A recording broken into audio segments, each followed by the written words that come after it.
I'm not even tripping though. I got an EBT card, my nigga. Like, what the fuck? I can't even get nothing. Bro, man. Y'all want to see me crying here. So y'all can think I'm a bro.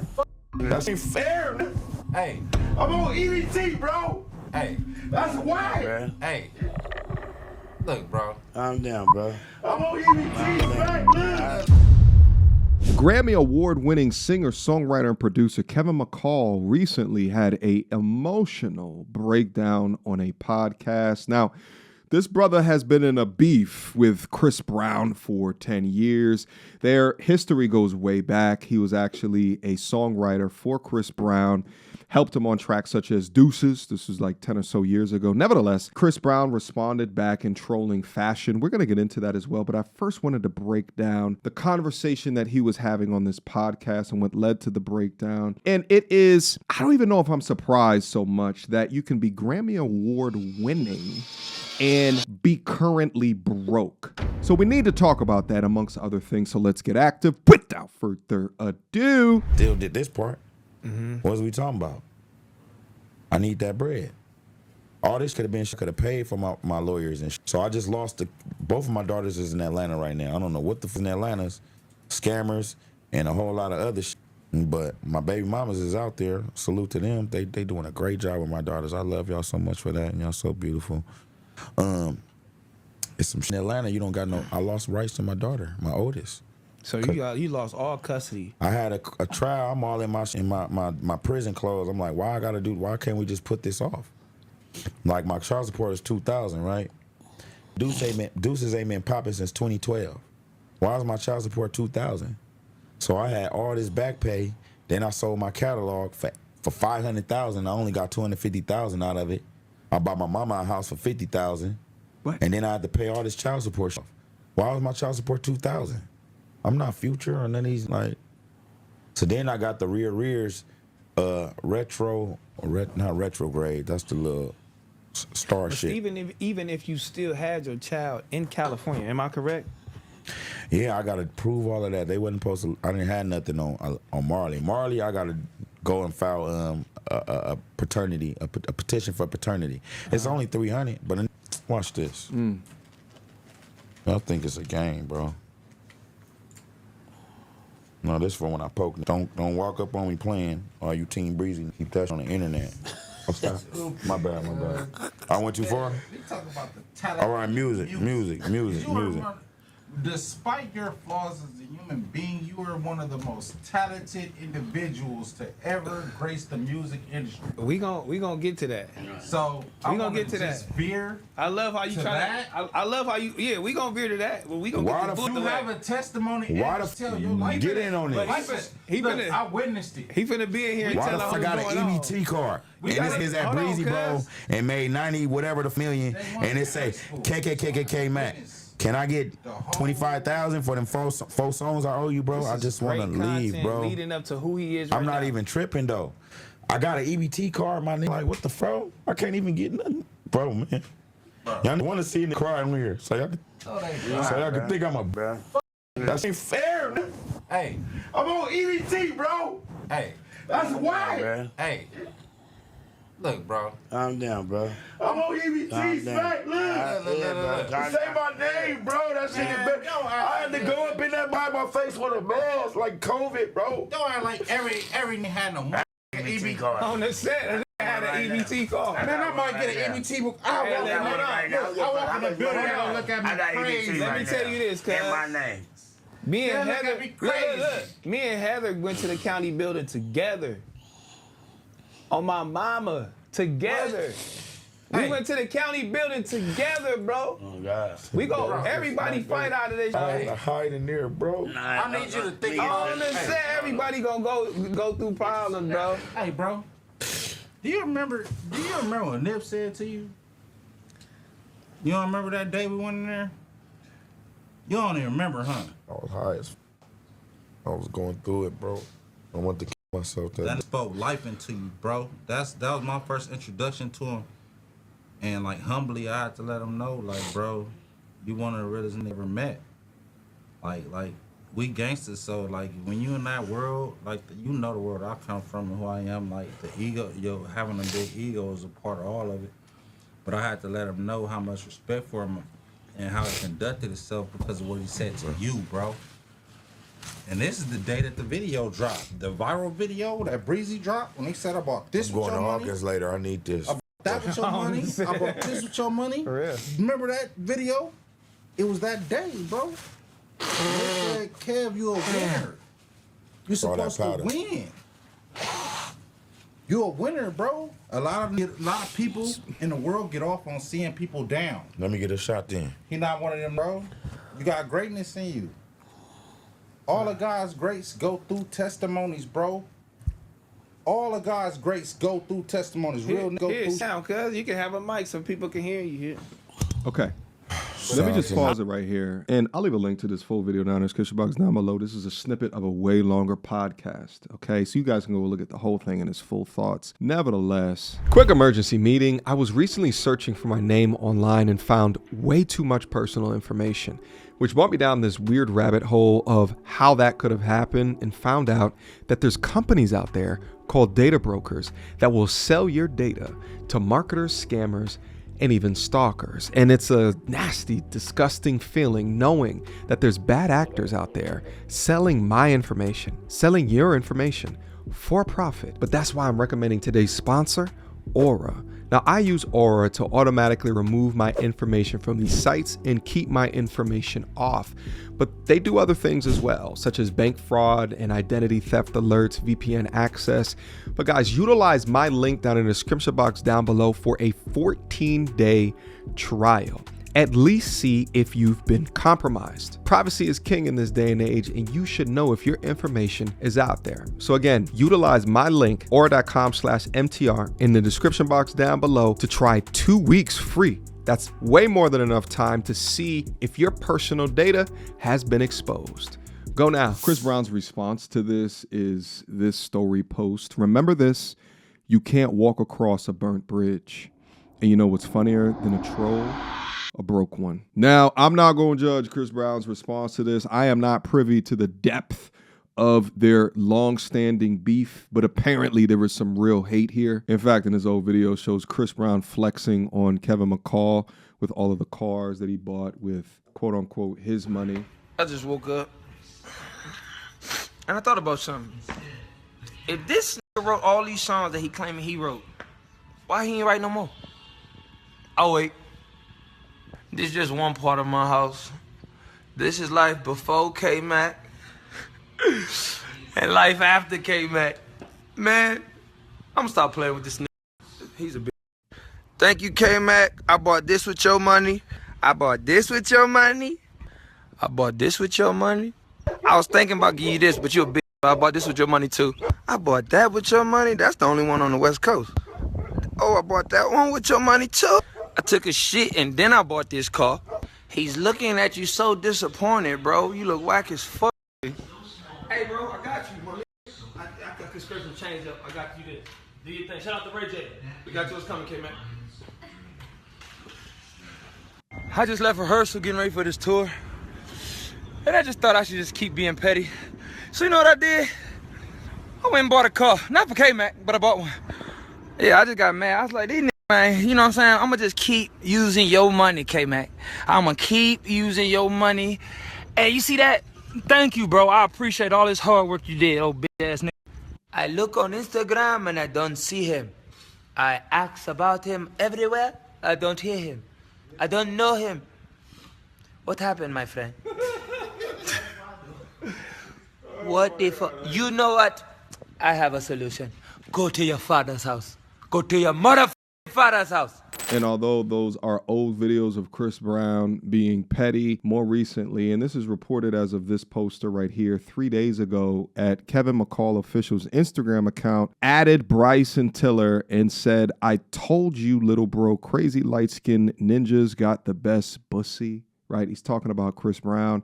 He got you hooked now too. That shit fire, huh? They're both going back and forth, even as a couple of days ago. But the big difference is Chris Brown talking shit from $100 million bank account, while Kevin McCall talking shit from a $0 bank account. So what we're seeing here is an emotional spill of the culmination of his decisions as being, you know, a Grammy-nominated songwriter, and then some of also the decisions that he's made within his relationships, leading to child support payments, and it sounds like he was in jail for a little while, right? Like, there's a lot of just different decisions and then consequences of those decisions that culminate into this. Now, with that being said, it's dope to see other men up in here attempt to identify with what the things that he is saying and not call him a bitch just simply for becoming emotional and crying within this. Because as he said it, and I think I bleeped it out, is he said that he had the mentality towards self-deletion at a certain point. And the fact of the matter is that no matter the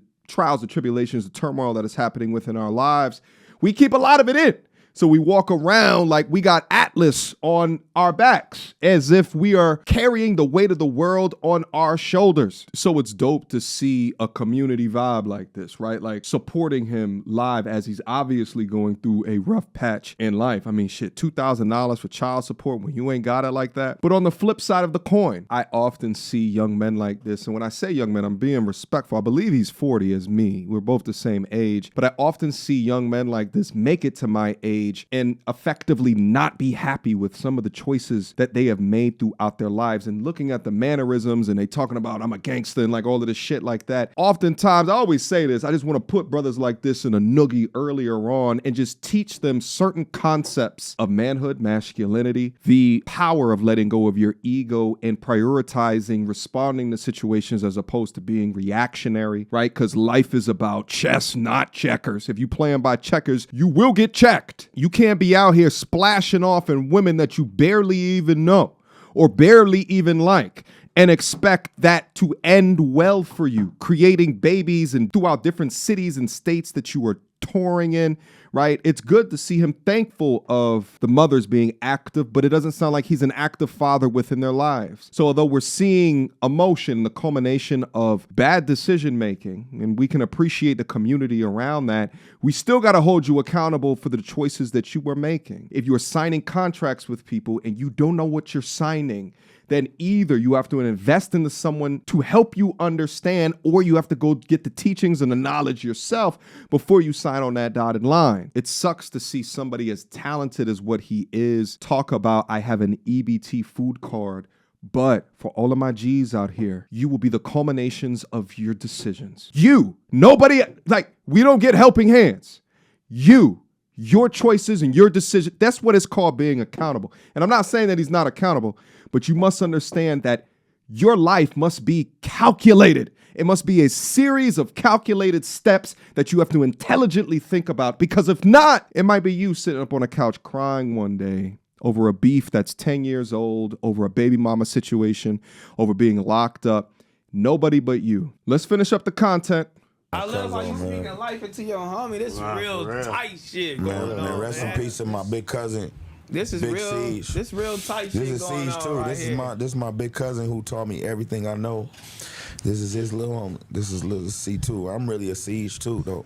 Yeah. You gotta remember, God ain't gonna put too much on you know you can't handle. You go through everything for a reason. I be bro. wanting to myself, Smack. Nah, don't do it, bro. Don't even think I'm not like gonna that. do Get it. that out your mind. You got You shit to thinking live this for. sexy gonna kill myself? You know how many waiting out there for them to run into me? I'm not gonna kill myself, but that's how bad it feel.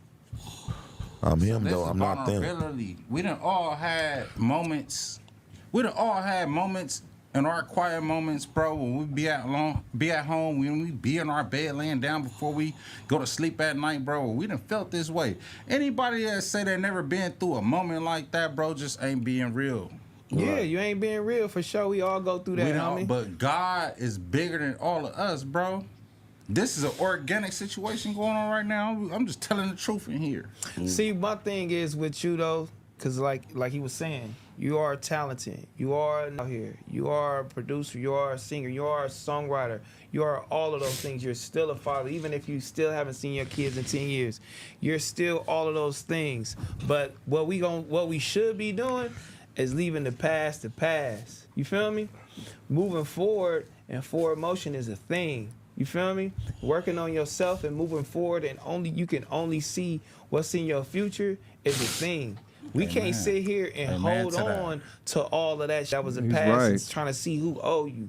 Y'all know owe me. I'm still in the contract, bro. That's hey look. Holy but that's moly. What, It's that's, temporary, Look, it's look, look. This is circumstantial. kind of like what With Hit Chris? was going through when he was in the Yeah, with contract Kanye. for 40 years, and then you stop saying, man, everybody owe me, and just start working and working and working until someone come and bless you, tap on your shoulder and say, I see you, my nigga. Let me help you real quick. Right. Because that's what's going to happen. You feel me? Because all that other, all this hatred and all this other that we putting on the internet pushing and we everybody away. spewing, yeah, it's going to push everybody away. People are not going to want to foot you because they Yeah. going to be like, hey, look, soon as I do the little bit of something to this, here he go. You know Is what I that mean? Yeah. choosing sides, He's- though? It's humans being humans. Man, Okay. look. Okay. Yeah. And all I human. gotta make it work the best for me. For you and move forward. Yeah. Everybody Because got I've been faults, bro. silent getting for good 12 advice. years, so y'all can't, not necessarily 12, but at least like 8. Like I was right by them 2 years. I put out the interview. They said Yeah. it. They told me what supposedly was going on. And I was quiet for 2 years. Mm-hmm. Like, Y'all come think, on, bro, you have a unique experience that most people wouldn't be able to relate to if they don't really understand the depth of it. Like I got to witness it firsthand. We've been together since we was kids, bro. We watched each other grow up. Walk you to 93rd Street. It's like, Hey, look, so- but everybody, but look, everybody goes through shit. Look at Chris' situation of overcoming to Yeah. where he's a superstar Yeah, that's- to where they put that shit on him and he got to fight out of that. Imagine, That's on me. That's you on mean? me. Imagine what he got to fight out and still trying to help you at this time. yeah. These Virginia days, Yeah. still trying to help you while they saying him. Yeah. That's crazy in itself. You got to remember these I remember. things. I nigga. remember. That's I'm not familiar with these brothers, but I think it's very admirable that he's utilizing examples from his ops, right, in order to, continue to drive a sense of, understanding of his own plight, his own decisions, and even through the conflict that he has. And even though we see like this petty back and forth, we all still men at the end of the day. We all have egos that drive us. We all get into different moves. We go through different conflicts, whether those things be, external to us, things that we can't change, or things based off of our own choices and decisions. So to establish empathy for Chris's situation through his own situation, I think is very intelligent for him to do, right? And I think that it gives him an opportunity to maybe even forgive Chris in the situation through that empathy. those things you gotta come into like you know what? Damn, you feel me? Because niggas ain't hating, they not dislike you. They wanted the best for you, even though he didn't not cutting that, by the way. He didn't know where his career was gonna go. Yeah. We was all there trying to build like that nigga's a new artist. And you was there from that beginning. It's and you talented coming around all these. You gotta make that work for you, and you can still make I it don't want work to for cut you off, but I really don't want to forget what I'm gonna say. Yeah. But I don't got no problem with CB. I never. It's not me. Yeah. I'm gonna just say that. I'm gonna focus on the music. I said what I had to say. If y'all gonna let me do music, let me do music. Listen, if it ain't for you, don't listen. And you so talented. I'm listening to. Thank you, Hey, bro. this is what I'm on. I'm like, damn. You know what I mean? Like, Focus on this giving what you on. value. A lot of on this, they can't even get on this. What? On that level? When we talking about like quality. They can't do it. You know what I mean? I want to say something. For me, Okay. That's actually the end of the clip right there. And listen, there's different content creators that are going to have different ways that they culminate or equate the things that I'm about to say. Is that there's a reason that I don't go back and forth with people. I don't beef with people, right, on this content shit. And that's because the more that I go back and forth, the more that it takes away from what I think that I can give to this world from a value-based perspective. That's the reason. There's not enough time in a day to crush an opponent, and as well as continue to create value, or at least I don't want to make all of that time in a day. I just want to focus on creating value based off of the things that I've learned, the knowledge that I have, the skills that I've built within myself. And I think that I have a perspective that can give more light to the world than darkness. And I think that was a component of his last message is, you can go back and forth all day, but you got to focus on the music. And although he says that, yeah, I'm going to do that now, again, what if he got that message 10 years ago? Like, what if it was then that he learned accountability, that he learned to respond more strategically, and took that into all of the decisions that he was making. Because if you do not learn it early enough, then you'll start to see that the house will start to break down later on in life because your foundation was never there. It was never set. You can't build a castle on a straw foundation, which is why I think that it's so important that as men, we understand, the basics of manhood and masculinity so that you can craft a life into the future full of joy and fulfillment. All right. To get to 40 years old and have these thoughts public about, self-deletion, it's not to say that times don't get difficult, but to get to that and you say it out loud, there were mistakes made. And it's crazy because it's not like he was ever there, right? It's that he produced enough value within his past to become Grammy Award winning, right? Not even just nominated, but winning. He's made that in the past. Something happened in the middle where he miscalculated. And I think as men, we all have to understand where are we miscalculating at so that we can fix the numbers in the equation so that the formula can result into something positive that's worth living for later on. Logical, masculine, driven men focus in long-term thinking, not the quick fix in short-term thinking. That short burst of dopamine of responding back or being petty or bringing someone down or it will never out-prioritize the benefits of long-term thinking. All right, guys, let me know what you think down up in the comment box down below. Do you resonate with the things that I'm saying within the things that he is saying? Let me know. Let's have a conversation in regards to this. Light them comments up as well. Oftentimes when I do videos like this, it's not about the amount of comments, but it's the depth of the comments, and I enjoy reading them. Until next time, peace! So, without further ado, MTR, cut through the BS like we in charge. No cap with the rappers like steel bars. I'm packing and rapping like here we are. Mediocre tutorial reviews. Like, comment, share my views. Come up and I paid my dues. Big step in my black way shoes. MTR, he break it down, yeah, it's MTR. Check out the sound with his MTR. No one put it down like it's MTR.